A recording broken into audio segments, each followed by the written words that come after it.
اور یہ مقبول جان صاحب جو جنرل صاحب بات کر رہے ہیں کہ کشمیر کو، فلسطین کو دہشت گردی کے ساتھ جوڑ دیا گیا، ان کی تحریک آزادی کو، پھر مسلمان ممالک اوپر جس طریقے سے چڑھائی کی گئی، مسلمان ممالک کئی تباہ و برباد ہو گئے، اسلام فوبیا کا ایک بڑا چیلنج سامنے آیا، نتیجہ کیا نکلا؟ آج اگرچہ طالبان واپس آ چکے، فتح حاصل کر چکے، اپنی حکومت بنا چکے، لیکن افغانستان جس مشکل سے اب دوچار ہوگا یا جو دیگر ممالک جس مشکل سے دوچار ہیں، اس سے نکلنے کا راستہ کیا ہو سکتا تھا؟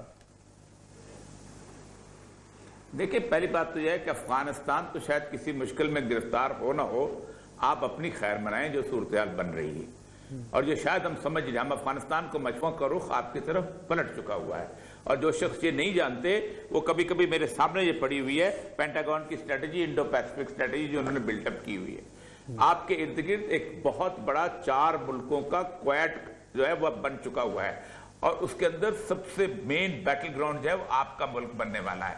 20 سال آپ نے دور سے جنگ دیکھی ہے، آپ نے 3 ہوائی اڈے دیے تھے جہاں سے 57,000 دفعہ امریکی جہاز اڑے تھے، 57,000 سارٹیز، اور انہوں نے افغانستان کے شہروں پر بمباری کی تھی۔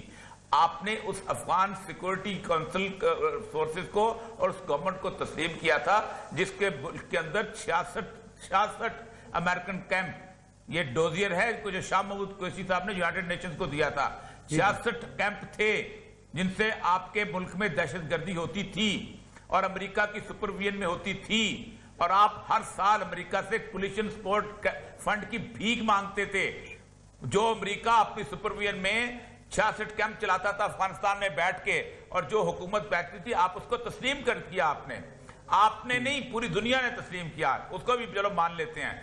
9/11 کو آج تک کوئی تسلیم نہیں کرتا، لیکن جارج ڈبلیو بش کے اس سٹیٹمنٹ کو تسلیم کر لیا تھا یونائٹڈ نیشن میں کہ ہم افغانستان میں انٹر ہوں گے۔ جہاں تک افغانستان کی اکانومی کا تعلق ہے، افغانستان کی اکانومی سیلف سسٹینیبل اکانومی ہے، اگر باقی چیزوں کو اگر ہم ان کے ساتھ نہ دیکھیں تو، اور وہ میں آج ہی ان کے ساتھ اسی بات پہ ہم دیکھ رہے تھے کہ کیا پوٹینشلز ہیں۔ آپ دیکھیں، آپ ڈالر سے نہیں چلتے ہوتے، آپ باقی چیزوں سے چلتے، اگر آپ کے اندر غیرت اور حمیت ہے، آپ کے اندر 85 to 90% لوگ وہ ہیں کہ جو صرف نمک خریدنے یا مٹی کا تیل خریدنے کے لیے وہ جاتے ہیں وہاں پر، اور وہ وہاں پر افغانستان کے اندر وہ سب لوگ گاؤں کے اندر رہنے والے ٹوٹل کسی ڈیپینڈنٹ نہیں ہے، صرف 9% لوگ، وہ بھی امریکہ نے اب جا کے ان کو شہری آبادی میں ایک کیفیت بنا دیا ہے۔ نمبر 2، ان کے جو کم از کم 70 to 80% ان کے منرلز ہیں وہ آج بھی سمگل ہوتے ہیں، 10 سال پہلے بھی ہوتے تھے، 30 سال پہلے بھی ہوتے تھے، جن میں ماربل ہے، جس میں گرنائٹ ہے، جس میں اسپیشل سٹون ہے، یہاں تک کہ لیتھیم تک وہاں پر ہوتا ہے۔ ان کو وہ انکم بھی کسی نہ کسی طور پہ آتی رہے گی۔ اگر انہوں نے عزت و غیرت سے زندگی گزارنی ہے تو انہیں کوئی مسئلہ نہیں ہے، ہم لوگوں کے لیے بنایا ہوا ان کے لیے، ان کو پتہ ہے کہ ہم نے۔ لیکن اور یہ سب کچھ مشکلات ہو سکتی ہیں افغانستان کی طالبان حکومت کے لیے، مثلا آئین کوئی نہیں ہے، آئین کے بغیر حکومت چلانا کیسا ہوگا؟ پھر دوسری بات کہ افغانستان میں جتنا امریکہ کے خلاف ایک نیشنلزم کو استعمال کیا گیا، افغانستان کو، افغانستان کی قوم کو اب نیشنلزم اور پھر طالبان جو کہ اسلامی نظام کے قائل ہیں، ان دونوں کو کیسے لے کے چلیں گے؟ آپ کیا سمجھتے ہیں 60-70 ہزار طالبان نے جنگ جیتی ہے؟ جب تک قوم ان کے پیچھے نہ ہو کوئی جنگ نہیں جیت سکتا، پوری قوم ان کے پیچھے تھی۔ 3 لاکھ وہ لوگ جو کہ مختلف نیشنلٹیز کے تھے، جو کہ افغان سیکورٹی فورسز تھے، انہوں نے ایسے سرنڈر کیا جس کا آپ تصور نہیں کر سکتے۔ یہ کبھی ہوتا ہے دنیا کے اندر؟ کبھی ایسا ہوتا ہے کہ پیسفل سرنڈر ہو ہر شہر؟ جلال آباد کا سرنڈر تو دیکھیں، پوری قوم ان کے پیچھے کھڑی ہوئی تھی، اسی لیے تو انہیں پنچیر پت فتح کے لیے بول دی۔ اب آتے ہیں آپ کے اکنامک صورتحال کی، سینکشنز کی بات کے مشکلات ہوں گے۔ پہلی بات ہے آئین نہیں ہے، آئین تو اسرائیل کا نہیں ہے۔ کیا اسرائیل نہیں چل رہا؟ پہلے دن اسرائیل نے کہا تھا we are not going to write down a book which has status more than Talmud and Torah. The constitution of Israel is Torah. اسرائیل کا آئین تورات ہے۔ آج اسرائیل صفحہ 80 میں موجود نہیں ہے۔ 1978 میں ان کا آئین بنانے کی کمیٹی بنی تھی، آج کتنے سال ہو گئے؟ 40 سال 45 سال ہو گئے، آج تک آئین نہیں بن سکا وہاں، وہ چل رہا ہے۔ یہ جو برطانیہ ہمیں کہتا ہے کہ ہمارے پاس آئین نہیں ہے، ہمارے پاس ٹریڈیشنز ہیں، ہم ٹریڈیشنز پہ چلتے ہیں، کوئی آئین نہیں ہے برطانیہ کے پاس۔ ہمارے پاس بھی ٹریڈیشن ہے، رسول اللہ کی سنت موجود ہے، ہمارے پاس بھی ٹریڈیشن ہے، قرآن پاک کی ٹریڈیشن ہے، ہم بھی کہہ سکتے ہیں۔ آئین کا کوئی مسئلہ نہیں ہوتا بنا، وہ اپنے طور پہ کچھ لاز بنا رہے ہیں، وہ ایک بات ہے۔ لیکن اگر آپ یہ کہتے ہیں جو لوگ جنگ جیت سکتے ہیں اتنے بڑے فورسز کے اندر، اور ایک بات میں ایک اور بات بتاؤں، جی، ہمارے ہاں اسلامک ورلڈ نام کی چیز صفحہ ہستی پہ موجود نہیں ہے. ٹھیک ہے. قذافی سے لے کے اور مہاتر محمد تک they are all secular rulers and secular dictators. آپ کیا سمجھتے ہیں معمر قذافی ایک اسلامی حکمران تھا؟ آپ کیا سمجھتے ہیں حسنی مبارک ایک اسلامی حکمران تھا؟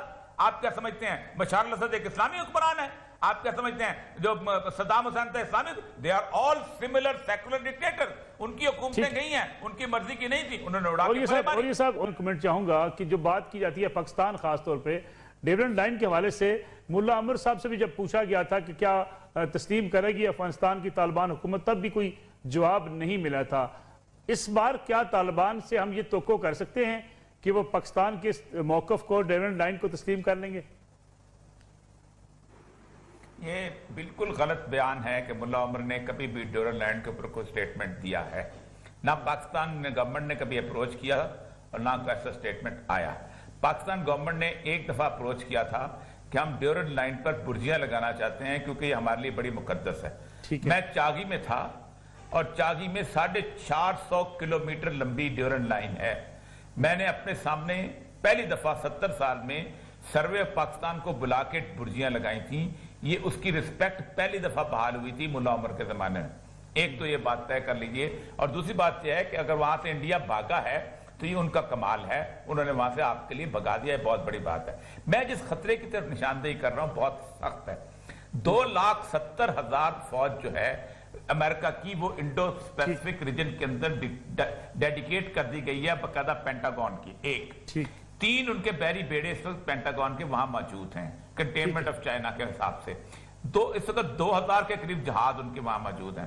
انڈیا کے اندر کبھی بھی چائنا کے اندر انہیں لڑ کے دیکھ لیا. ابھی اس کی ذرا سے جو بائیڈن کی وہ ہے رسک مینجمنٹ کی میٹنگ ہوئی ہے اس کے اوپر، جس میں انہوں نے کہا کہ ہم نے انڈیا کو سپورٹ کیا چین کے ساتھ، اس کے ریزلٹس دیکھ لیں. وہ پتہ چلتا ہے کہ انڈیا کے اندر یہ فیلنگ ہی نہیں کہ ہم چائنا میں لڑیں.